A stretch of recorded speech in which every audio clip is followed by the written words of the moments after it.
Hello বন্ধুরা, good evening. তোমরা সবাই কেমন আছো? আশা করি তোমরা সবাই খুব ভালো আছো। তো দেখতে পাচ্ছ আমি রেডি হয়ে গেছি। তো এখন যাব আমি বাজারে।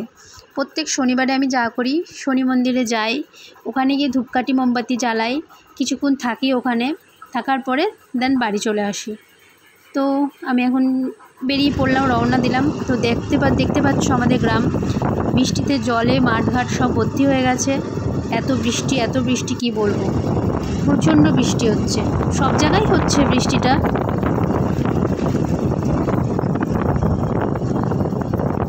তো আমি এই দোকান থেকে প্রত্যেক সপ্তাহে ধূপকাঠি মোমবাতি নিয়ে নিই। তো আমার ধূপকাঠি মোমবাতি নেওয়া হয়ে গেছে, ঠাকুরের সামনে আমি জ্বালিয়েও দিয়েছি ধূপকাঠি মোমবাতি।